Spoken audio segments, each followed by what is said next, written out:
Name is विकास। बच्चों यह हमारी change in profit sharing ratio chapter की आज 4th क्लास है।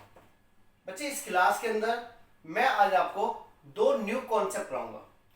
बच्चे मैं आज आपको दो न्यू कॉन्सेप्ट पढ़ाऊंगा और दोनों ही कॉन्सेप्ट हमारे बोर्ड में बहुत इंपॉर्टेंट है। बच्चे ये दोनों कॉन्सेप्ट हमारे बोर्ड के लिए बहुत इंपॉर्टेंट है। चलो तो मैं अपना पहला कॉन्सेप्ट स्टार्ट कर रहा हूं, ध्यान से सुनना। बच्चे मैं आज आपको पहले समझाऊंगा वर्कमैन कंपेंसेशन रिजर्व का ट्रीटमेंट। बच्चे वर्कमैन कंपेंसेशन रिजर्व का ट्रीटमेंट समझाऊंगा। बच्चे जब आप इसका ट्रीटमेंट समझने वाले हो, इसका अकाउंटिंग रोल क्या है, तो पहले इसके बारे में पता तो होना चाहिए ये है क्या चीज। कोई पर्सन आपसे पूछ ले वर्कमैन कंपेंसेशन रिजर्व होता क्या। बच्चे वर्कमैन कंपेंसेशन रिजर्व जानते हो क्या? रिजर्व का मतलब होता सेव। जो भी पैसा सेव करा है वर्कर्स के लिए वो कहलाता है वर्कमैन कंपेंसेशन रिजर्व। चलो मैं इसे एग्जांपल से समझाता हूँ। बच्चे बड़ी बड़ी फैक्ट्रीज होती है, फैक्ट्रीज के अंदर एम्प्लॉयज के साथ दुर्घटना हो जाती है, जैसे किसी की डेथ हो जाती है फैक्ट्री के अंदर, किसी का हाथ कट जाता है फैक्ट्री के अंदर। तो ऐसी स्थिति में फैक्ट्रीज को कुछ अमाउंट देनी होती है अपने एम्प्लॉयज को। तो ऐसी स्थिति में क्या करती है फैक्ट्रीज अपने एम्प्लॉयज को कुछ पैसे देती है, उसे कहते हैं कंपेंसेट कराना। भैया उसने तो अपना हाथ दिया, उस हाथ के बदले में तो उसे कुछ देना पड़ेगा। एक व्यक्ति की डेथ हो गई, उस डेथ के बदले में तो कुछ अमाउंट देनी पड़ेगी, तो उसे कहते हैं कंपेंसेट कराना। तो वर्कर्स की डेथ और उसके हाथ या पैर कट जाने की वजह से जो भी अमाउंट फैक्ट्री से दी जाती है अपने वर्कर्स को वो कहलाती है वर्कमैन कंपेंसेशन क्लेम। वो क्या कहलाते हैं? क्लेम। लेकिन वो पैसा दिया कहां से जाता है? वो वर्कर्स के लिए जो पैसा रखा जाता है उसमें से दिया जाता है। और ये पैसा कहां से रखा जाता है? हर साल के प्रॉफिट में से। बच्चे हर साल कंपनी पैसा कमाती है, उस पैसे में से कुछ परसेंटेज प्रॉफिट इसमें रखा जाता है। समझ में आई बात या नहीं? Workman compensation. चलो तो अब मैं इसके ट्रीटमेंट को समझाता हूँ। बच्चे वर्कमैन कंपेंसेशन रिजर्व के 3 ट्रीटमेंट है। इसका जो ट्रीटमेंट है वो 3 तरीके से किया जाएगा, समझना। बच्चे वर्कमैन कंपेंसेशन रिजर्व केस के अगेंस्ट ट्रीटमेंट 3 है, समझना। इफ वर्कमैन कंपेंसेशन क्लेम, बच्चे मैं थोड़ा शॉर्ट में लिख रहा हूं। वर्कमैन कंपेंसेशन क्लेम क्या है? जो इज इक्वल टू नील। क्या है बच्चे? इक्वल। वर्कमैन कंपेंसेशन जो है इज इक्वल टू नील। यदि क्या है? नील है। यदि वर्कमैन कंपेंसेशन क्लेम क्या है? नील है, 0 है। या वर्कमैन कंपेंसेशन क्लेम जो है फर्म के अगेंस्ट जो चल रहा था वो 80,000 का और हमारे पास रिजर्व कितना था? मान लो 1 लाख का। बच्चे समझना, हमारी फैक्ट्री में 1 लाख रुपए थे रिजर्व के और हमारे अगेंस्ट कोई क्लेम नहीं है, तो क्या ट्रीटमेंट है? यदि हमारी समझना, ये 3 केस बता रहा हूं। इसके साथ पहले ये वाला डील करूंगा, फिर इसके साथ ये वाला, फिर इसके साथ ये वाला डील करूंगा। वर्कमैन कंपेंसेशन क्लेम मान लो जो दे रखा है वो 1,20,000 रुपए दे रखा है, सही है? Workman compensation claim. तो बच्चे हमारे यहाँ पे 3 तरीके से इससे डील कर सकते हैं। मान लो ये हमारी, समझना एक बार फिर से, हमारे यहाँ पे 2 पार्टनर्स थे ए और बी। समझो बच्चे, हमारे यहाँ पे 2 पार्टनर्स थे ए और बी, उनका रेशो था 1:1। हमारे यहाँ पे 2 पार्टनर्स थे ए और बी, उनका रेशो था 1:1। इन्होंने अपनी फर्म में एक रिजर्व रख रखा था वर्कर्स के लिए, जो जिसकी अमाउंट थी 1 लाख रुपए। यदि इस रिजर्व के अगेंस्ट कोई क्लेम नहीं है, रिजर्व तो है, क्लेम नहीं है, तो इस रिजर्व को पूरा का पूरा पार्टनर्स में बढ़ जाएगा। बच्चे ये पैसा क्या करेंगे? पार्टनर्स में बढ़ जाएगा। तो जब हम इसे बांटेंगे तो इसकी एंट्री क्या होगी? Workman compensation reserve account debit to किस किस को मिल रहा? ए को भी मिलेगा और बी को भी मिल जाएगा, क्योंकि जब इसमें से कुछ डिमांड ही नहीं है। बच्चे इसके अगेंस्ट डिमांड नहीं है तो ये पूरा का पूरा पार्टनर्स में बढ़ जाएगा। तो यहां लिख देंगे being workman compensation reserve transfer to partners capital. 1 lakh रुपए का रिजर्व था, ये रिजर्व पार्टनर में बांटेंगे तो हमेशा ओल्ड रेशो में बांटेंगे। ए और बी का ओल्ड रेशो क्या देखो? 1:1। तो ए को भी मिलेगा आधा, बी को भी। आधा कर दो तो 50,000 तो ए को मिल जाएगा और 50,000 बी को मिल जाएगा। बच्चे इसका पहला केस तो ये है, इसका पहला ट्रीटमेंट तो ये है। या तो सिचुएशन ये वाली बनेगी, या सिचुएशन ये वाली बनेगी, या सिचुएशन इसके साथ ये वाली बनेगी। मान लो ये कॉन्सेप्ट समझ में आ गया। अब समझना बच्चे, कंपनीज ने, बच्चे ए और बी ने 1 लाख रुपए रिजर्व के रख रखे थे। इस 1 लाख के अगेंस्ट क्लेम कितने का चला? 80,000 रुपए। 80,000 रुपए की डिमांड आ गई। बच्चे 1 लाख रुपए का रिजर्व है, इस 1 लाख में से 80,000 की क्या है? डिमांड है। तो जितने की डिमांड है इस 1 लाख में से 80,000 तो उन्हें दे देंगे जो क्लेम कर रहे हैं। लो भाई 80,000 चाहिए, लो ले जाओ। बच्चे कितने? 20,000। जो बचता है वो बढ़ता है, ये ध्यान रखना। तो बच्चे इस वाले ट्रीटमेंट में दो एंट्री बढ़ेगी, समझना। वर्कमैन कंपेंसेशन ये रिजर्व है, ये डेबिट हो जाएगा टू वर्कमैन कंपेंसेशन क्लेम। पहले तो हम एडजस्ट करेंगे बच्चे, हम क्या कर देंगे? वर्कमैन कंपेंसेशन रिजर्व एडजस्ट करेंगे इक्वल टू क्लेम। 1 लाख रुपए हमारे पास थे लेकिन हमारे अगेंस्ट क्लेम कितने का? 80। तो हम 80,000 रुपए तो एडजस्ट कर देंगे। 80,000 तो इसमें से 80,000 तो यहाँ एडजस्ट हो गए। बच्चे कितने? 20,000। जो बचते हैं उसका ट्रीटमेंट सेम ही है। Workman compensation reserve account debit to A's capital और टू बीस कैपिटल। समझ में आई बात? ये नहीं आई? तो बच्चे हमारे पास बच्चे 20,000 रुपए। 20,000 को पुराने रेशो में बांट देंगे। 1:1 है, 10,000 ए को मिलेंगे, 10,000 बी को मिलेंगे। समझ में आई बात? ऐसा हुआ हमने रिजर्व रख रखा था 1 लाख का और हमारे अगेंस्ट जो क्लेम है वो 80,000 का। हमसे डिमांड है लेकिन डिमांड कम की है। जब डिमांड कम की है तो जितनी भी डिमांड है वो तो यहाँ एडजस्ट हो गई, बाकी जो बच गया वो पार्ट में बढ़ जाएगा। बच्चे ऐसा भी तो हो सकता है मैंने रिजर्व रख रखा है 1 लाख, डिमांड मेरे अगेंस्ट ज्यादा आ गई हो, तो फिर क्या करेंगे? तो बच्चे तीसरा ट्रीटमेंट इसका ये है, यदि ज्यादा की डिमांड आ जाती है तो workman compensation reserve account debit to workman compensation claim. सही है? बीइंग तो बच्चे क्लेम तो है 1,20,000 का और हमारे पास रिजर्व में 1 लाख रुपए।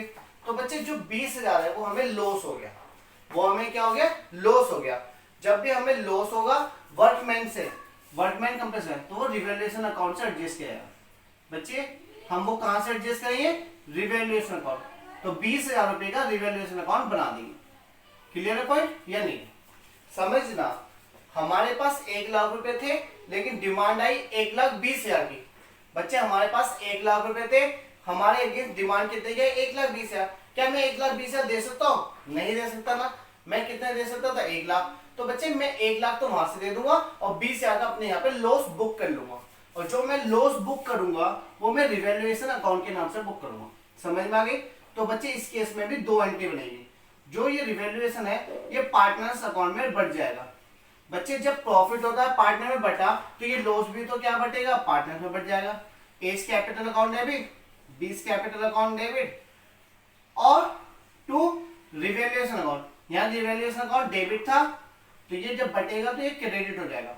क्या हो जाएगा बच्चे? रिवैल्यूएशन अकाउंट क्रेडिट हो जाएगा।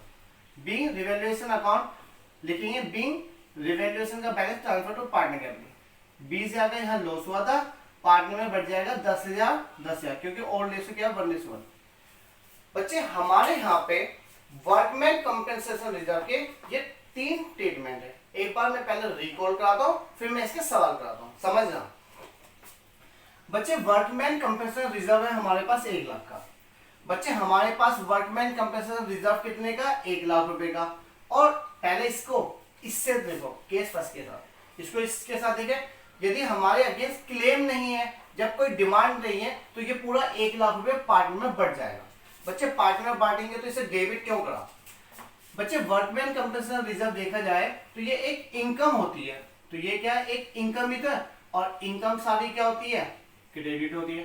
तो जब इसे बांटा जाएगा तो ये डेबिट हो जाएगा। Workman compensation reserve account debit to A's capital to B's capital यहाँ होगा। बच्चे अभी इधर आ जाओ। हमारे पास रिजर्व था 1 लाख रुपए। बच्चे हमारे पास रिजर्व था 1 लाख रुपए और हमारे अगेंस्ट क्लेम कितने का है? 80,000 रुपए। बच्चे मैंने अपने पास रख रखे हैं वर्कर्स के लिए 1 लाख रुपए और मेरे पास डिमांड है 80,000 रुपए। तो मैं 80,000 दे सकता हूँ? बहुत आराम से दे सकता हूँ। तो मैंने इसमें से पहले 80,000 रुपए दे दिए तो उसकी एंट्री बना दी। वर्कमैन कंपेंसेशन रिजर्व 80, इसमें से 80,000 रुपए तो इसके अगेंस्ट एडजस्ट हो गए। बचे कितने? 20,000। 1 लाख में 80 तो दे दिए, बचे कितने मेरे पास? 20। जो बचता है वो बढ़ता है, वो पार्ट में बांट देंगे। समझ में आई बात? ये नहीं आई? बच्चे तीसरा ट्रीटमेंट क्या है? वर्कमैन कंपनसेशन रिजर्व में हमारे पास है 1,00,000 रुपए। बच्चे हमारे पास वर्कमैन कंपनसेशन रिजर्व में कितने 1,00,000 रुपए, और क्लेम कितने का चल रहा है 1,20,000। ऐसा भी तो हो सकता है मैंने अपने यहाँ पर रिजर्व रख रखा है 1,00,000 का, और मेरे अगेंस्ट जो क्लेम आया वो ज्यादा का आ गया। जब क्लेम ज्यादा का जाएगा तो मुझे क्या हो जाएगा, लॉस हो जाएगा। तो उसे इस तरीके से डील किया जाएगा। बच्चे यहाँ पर हमारा ये वाला कॉन्सेप्ट कंप्लीट हो गया। अब मैं इसके सवाल कराता हूँ। चलो सब बच्चे बुक्स ओपन कर लो जल्दी से।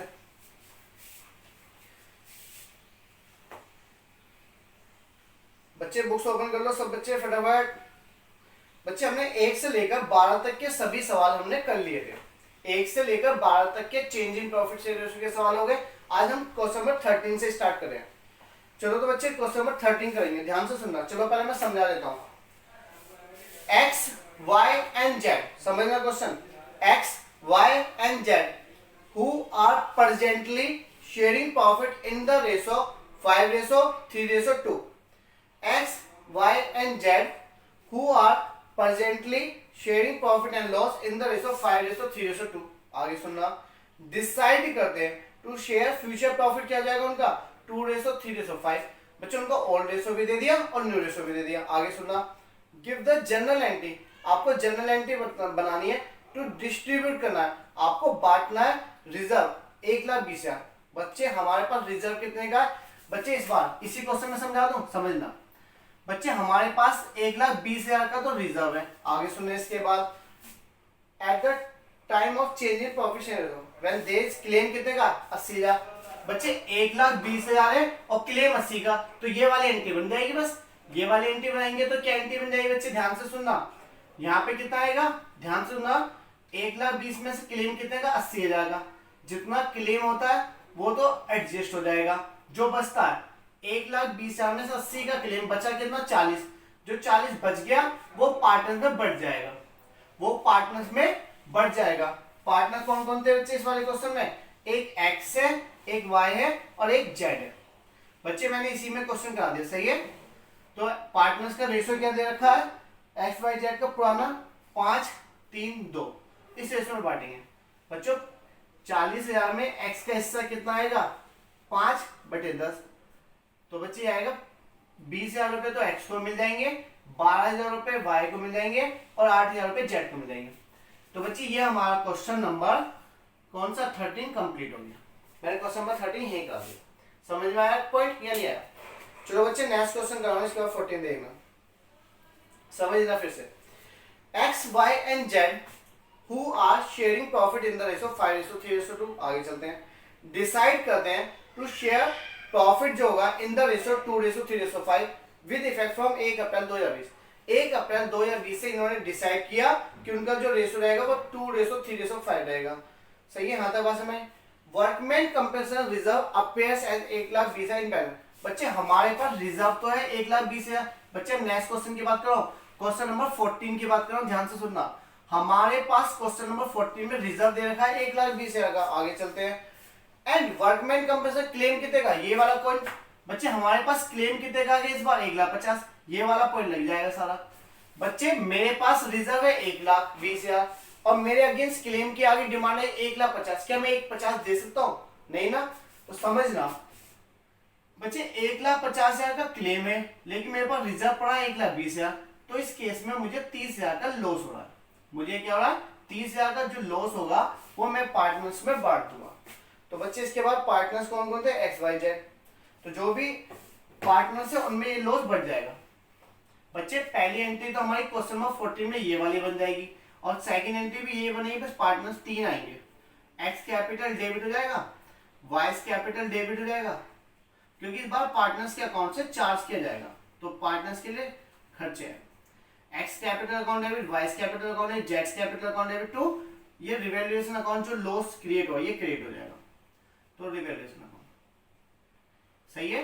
हमें रिवैल्यूएशन में 30,000 का था, इस 30,000 को रेशो में बांट देंगे। रेशो क्या चल रहा था इनका 5:3:2 ही चल रहा फिर से। बच्चे इसे बांटेंगे तो इसका 15,000 तो यहाँ जाएगा और 9,000 यहाँ जाएगा और 6,000 यहाँ जाएगा। बच्चों यहाँ पर हमारा क्वेश्चन नंबर 14 भी कंप्लीट हो गया। समझ में आ रहा है क्वेश्चन यानी। देखो मैंने जो पहले कॉन्सेप्ट कराया आप पहले उसे समझना, उसे कॉपी पे करना और फिर उन्हीं कॉन्सेप्ट को देखना कि कौन सा कॉन्सेप्ट लग रहा है और उसके हिसाब से एंट्री बनानी है। बच्चे यहाँ पे क्वेश्चन नंबर 13, 14 दोनों हो गए। एक बार क्वेश्चन नंबर 15 भी कराऊं, ध्यान से देखना बच्चे। क्वेश्चन नंबर 15 में हमारा फिर नया कॉन्सेप्ट शुरू हो रहा है, सही है। चलो तो पहले मैं वो कॉन्सेप्ट समझा देता हूँ, फिर मैं उसके सवाल करा देता हूँ, सही है। ये रफ कर दूं, ये समझ में आ गया सारा। चलो तो इसे मैं रफ करवाऊं। कॉन्सेप्ट फर्स्ट कंप्लीट हो गया। अब मैं आपको सेकंड कॉन्सेप्ट कराऊंगा और फिर मैं उसके भी सवाल कराऊंगा, सही है। चलो तो आ जाओ बच्चे, मैं इसे एक एग्जांपल से करा रहा हूं, तो ध्यान से सुनना।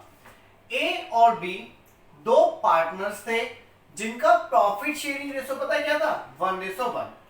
ए और बी ने ये डिसाइड किया कि उनका जो न्यू रेशो रहेगा वो रहेगा 3:2। समझना, ये एग्जांपल हो गया बच्चे। इसी जब इन्होंने अपना रेशो चेंज करा उसी समय इनकी जो बैलेंस शीट थी वो इस तरीके से थी, उनकी जो फाइनेंशियल पोजीशन थी वो इस तरीके से थी।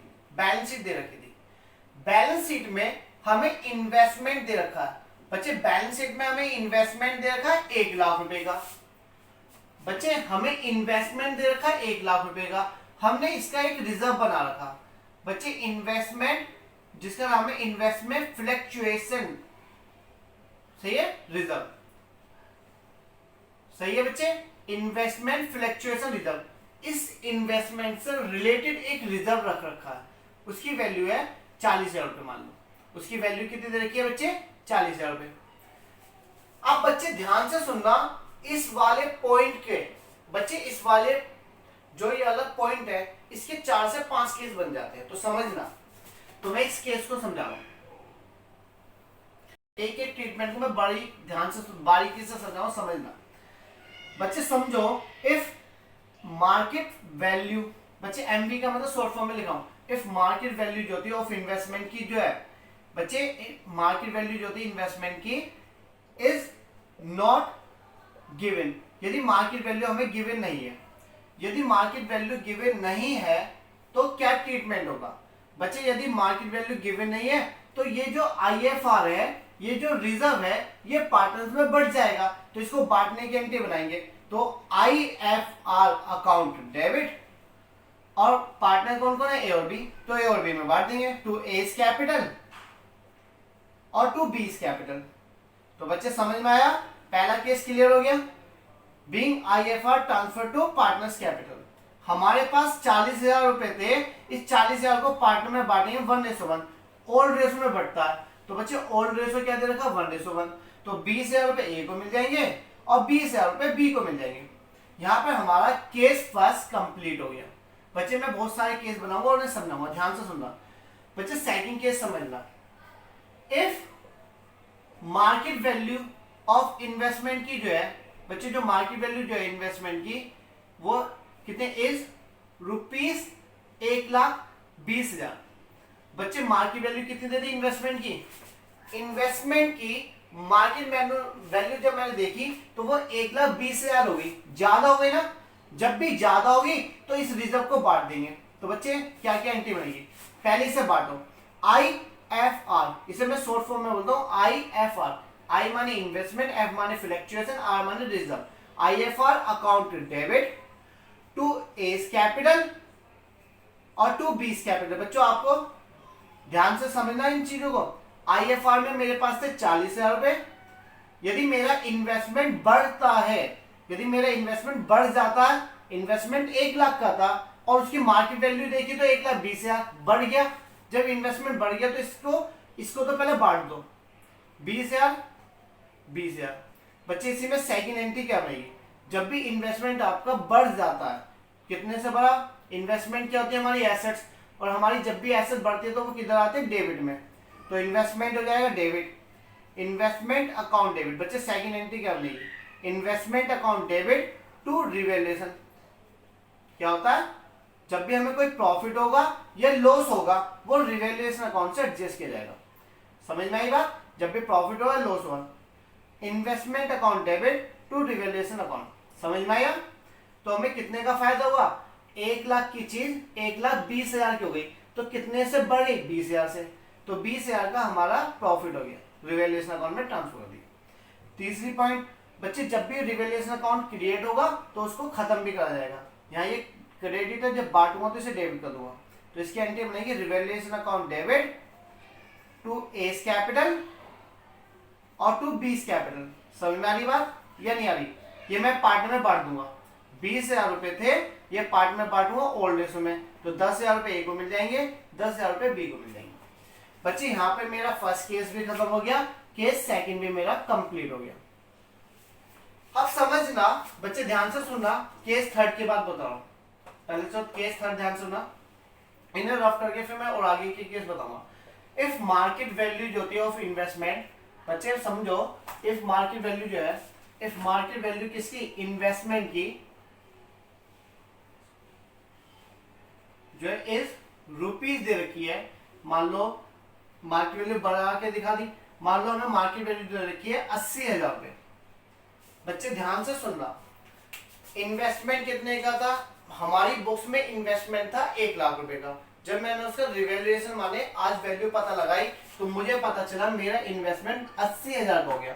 तो मेरा इन्वेस्टमेंट 80,000 का हुआ, तो मेरा इन्वेस्टमेंट 20,000 से घट गया। जब भी मुझे लॉस होगा, तो वो लॉस इससे एडजस्ट किया जाएगा, इन्वेस्टमेंट क्या है, एसेट्स, बढ़ती है तो डेबिट, घटती है तो क्रेडिट। तो बच्चे पहली एंट्री क्या है, इन्वेस्टमेंट तो हो जाएगा क्रेडिट, इन्वेस्टमेंट क्रेडिट, पॉइंट समझना। और ये जो IFR है, इसमें से 20,000 रुपए इसमें एडजस्ट हो जाएंगे, IFR अकाउंट डेबिट। बच्चे IFR में पड़े थे 40,000 रुपए, 20,000 रुपए तो यहाँ पे एडजस्ट हो जाएंगे। समझ में आई बात या नहीं आई? तो अभी भी इसमें जो बच गए हैं वो पार्ट में बांट देंगे, जैसे एस कैपिटल कितना बचा, 20,000 बच गए, 20 कैपिटल। बच्चे समझना, मेरे पास इन्वेस्टमेंट था 1 लाख का, मेरा इन्वेस्टमेंट 80,000 का हो गया, तो 20,000 से घट गया। जब भी मेरा इन्वेस्टमेंट घटता है, ध्यान रखना, जब भी मेरा इन्वेस्टमेंट घटता है, तो वो इन्वेस्टमेंट जितनी वैल्यू घटी है उसे इससे एडजस्ट कर जाएगा, उसको इससे एडजस्ट किया। क्या एडजस्ट हो पाएगा, हो रहा है। तो हमने 40 में से 20 एडजस्ट कर लिए, जो बच गए वो पार्ट में बांट दिए, तो 10,000 रुपए इनमें पड़ गए। क्लियर है पॉइंट? सिर्फ इसका फिर एक ट्रीटमेंट। यहाँ पे मैंने आपको इसके 3 केस बता दिए, अभी और केस बता रहा हूं, पहले मैंने रफ कर रहा हूं। बच्चे केस इसके 4 से 5 बन जाते हैं, ध्यान सुनना, लेकिन वो केस नहीं, बस समझना है। आपको समझ में आ गया तो सब चीज क्लियर है। समझना, if market value of investment, यदि हमें मार्केट वैल्यू क्या दे रखी है ऑफ इन्वेस्टमेंट की, जो इस रुपीस कितनी दे दी, 1 लाख रुपए, हमने मार्केट वैल्यू देखी। बच्चे मेरी इन्वेस्टमेंट कितनी थी बुक में, 1 लाख की, मार्केट में भी क्या 1 लाख रुपए, ना बढ़ी ना घटी। जब ना बढ़ी ना घटी तो इसे क्या कर देंगे, फिर से बांट देंगे, IFR को पूरा का पूरा बढ़ जाएगा, IFR account debit to A's capital और टू बीस कैपिटल। बहुत इंपॉर्टेंट पॉइंट है ये सारे के सारे, समझ में आ रही बात या नहीं? बीइंग क्लियर है? तो बच्चे कितना है, IFR में 40,000 थे, ये हम पूरे पार्टनर में बांट देंगे, 20,000 रुपए इसमें बढ़ गए, 20,000 इसमें बढ़ गए। बच्चे ये हमारा लास्ट केस है, ये केस था 4। समझना, इफ मार्केट वैल्यू जो थी ऑफ इन्वेस्टमेंट की, बच्चे समझना, इन्वेस्टमेंट की जो मार्केट वैल्यू थी, जो इस रुपीस दे रखी है, मान लो हमने मार्केट वैल्यू जब देखी तो दे दी 50,000 रुपए। समझना बच्चे, मेरा इन्वेस्टमेंट था 1 लाख का, अब उसकी नई वैल्यू देखी, बच्चे ये हमारा केस है 5। समझना, हमारा इन्वेस्टमेंट था 1 लाख का, उसकी मैंने मार्केट वैल्यू देखी तो कितनी हो गई, 50,000। तो मेरा इन्वेस्टमेंट कितने से घटा, टोटली 50,000 से। ये 50 के 50 यहां से एडजस्ट हो सकते हैं, बताओ? नहीं हो सकते ना, क्या हो जाएंगे बच्चे? मेरा लॉस कितने का हुआ, जितना मेरे पास रिजर्व था उससे ज्यादा का हो गया, तो उस केस में क्या करेंगे बच्चे, एंट्री बनाएंगे। इन्वेस्टमेंट जब भी घटता है तो क्रेडिट में आता है, बच्चे इन्वेस्टमेंट तो क्रेडिट में जाएगा, इन्वेस्टमेंट। दूसरी बात, IFR हमारे पास कितने का दे रखा, IFR अकाउंट हमें जो दे रखा है वो 40,000 का दे रखा है, और इन्वेस्टमेंट हमारा घटा है 50 से, तो 10,000 की जो कमी पड़ रही है वो रिवैल्यूएशन अकाउंट से एडजस्ट की जाएगी। समझ में आई बात? वो रिवैल्यूएशन अकाउंट से एडजस्ट की जाएगी। समझ में आई बात? तो बच्चे फिर वही जब रिवैल्यूएशन अकाउंट क्रिएट हुआ तो ये पार्ट में बढ़े एडजस्ट भी किया जाएगा। एज कैपिटल क्योंकि ये लॉस हो गया, A's capital, B's capital account और टू रिवैल्यूएशन, सही है, रिवैल्यूएशन। तो बच्चे ध्यान से ना, 10,000 रुपए है, इसे मैं पार्ट में बांटूंगा तो किस में बांटूंगा, 10,000 बढ़ जाएगा। समझ में? ये 10,000 कहां से है, ये वाली अमाउंट आई। बच्चे यहाँ पे मैंने आपको सेकंड कॉन्सेप्ट भी समझा दिया। अब इसके क्वेश्चन रह रहा है, इसके क्वेश्चन मैं चाह रहा हूँ कि पहले एक बार आप करके देखो, नहीं होंगे तो मैं नेक्स्ट वीडियो में इसके क्वेश्चन बहुत बढ़िया तरीके से समझ में आई बात या नहीं। चलो तो आज के लिए हम इतना ही रखते हैं। ओके बच्चों, बाय, थैंक यू।